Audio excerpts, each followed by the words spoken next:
नमस्कार सभी को। शिक्षा इसलिए ज़रूरी है क्योंकि देखो शिक्षा एजुकेशन जो है इम्पोर्टेंट इसलिए है कि लोग सोचते हैं पैसे के लिए तो इम्पोर्टेंट है ही।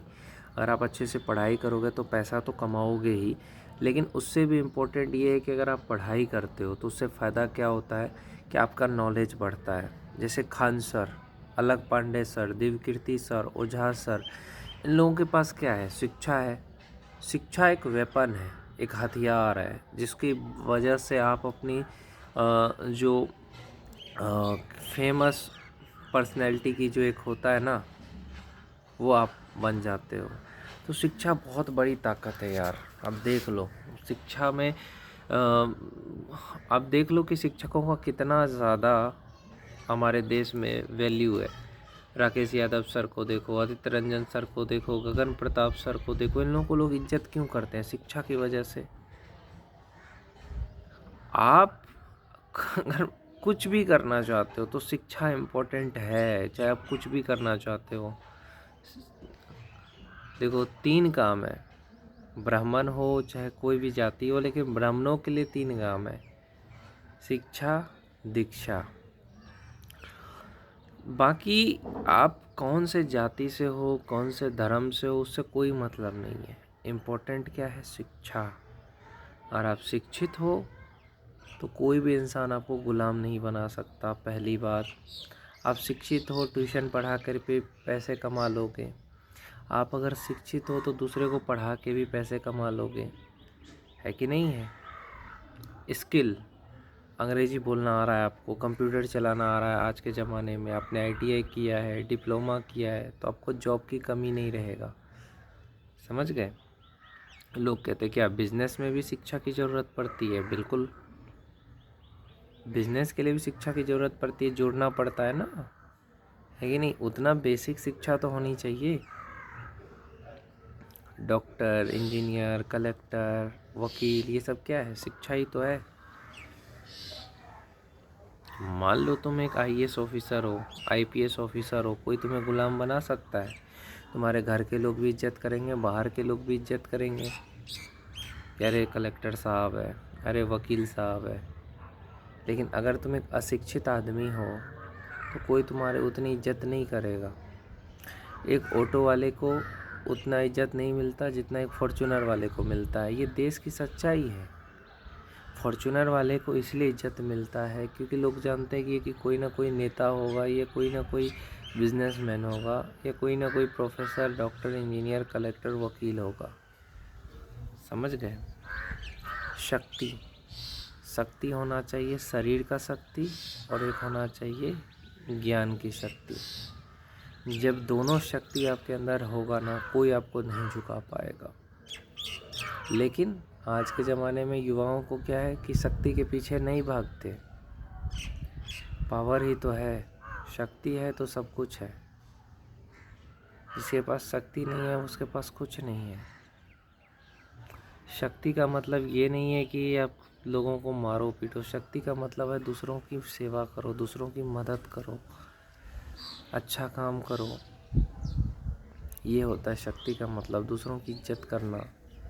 शक्ति का मतलब ये नहीं कि आपने बॉडी बना लिया, दूसरे का मजाक बना रहे हो। कोई शरीफ आदमी जा रहा है उसको छेड़ रहे हो, परेशान कर रहे हो, उसको शक्ति नहीं कहते हैं।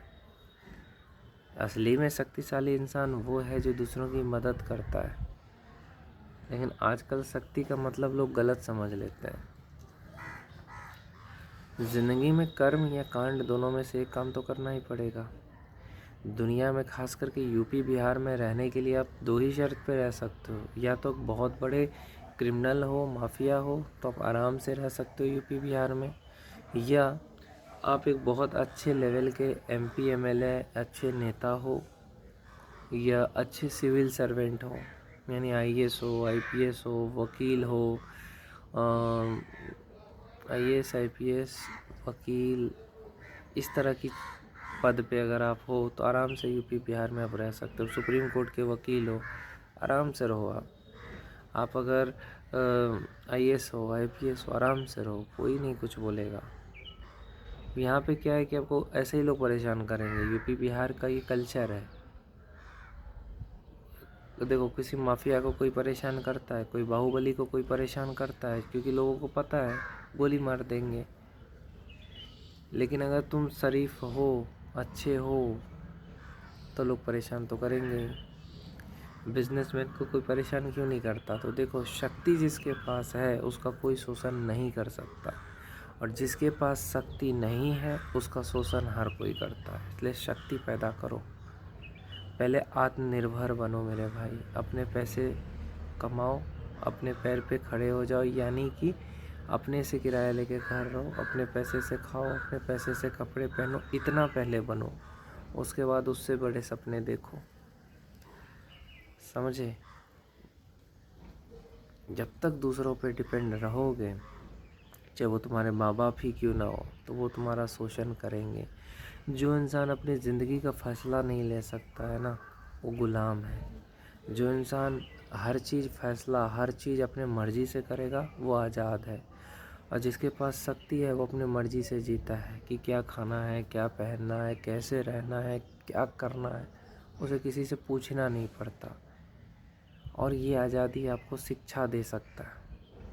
अगर आप पढ़ाई करोगे, स्किल सीखोगे, तो आप आज़ादी से रहोगे। कोई आपको गुलाम नहीं बनाएगा, कोई आपसे काम नहीं कराएगा, कोई आपको कुछ बोलेगा नहीं उल्टा सीधा। और दबंग बन के रहोगे, जैसे कि अगर आप जिम गए, अच्छा शरीर बना लिया, कोई रास्ते में कुछ बोलेगा, आपने एक लगा दिया, ख़त्म। तो ऐसा होना चाहिए आपके अंदर। एक गाना सुना होगा, सैया जी हुए हैं थानेदार, होली में वही रंग डालिए। तुम एक दरोगा हो, क्या तुम्हारी पत्नी को कोई छेड़ेगा? तुम एक IAS IPS हो, छेड़ेगा तुम्हारी पत्नी, कोई कुछ नहीं कहेगा। तुम्हारी बहन को कोई कुछ नहीं कहेगा। तुम्हारे माँ बाप की सब इज्जत करेंगे। अगर तुम एक वकील हो, IAS IPS हो, बिजनेसमैन हो, माफिया हो, तो तुम्हारी फैमिली की तरफ कोई देखेगा नहीं? देखेगा।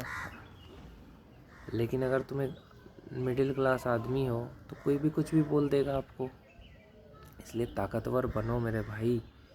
शक्ति है तो तुम्हारा शोषण नहीं होगा, शक्ति नहीं है तो हमेशा शोषण होगा।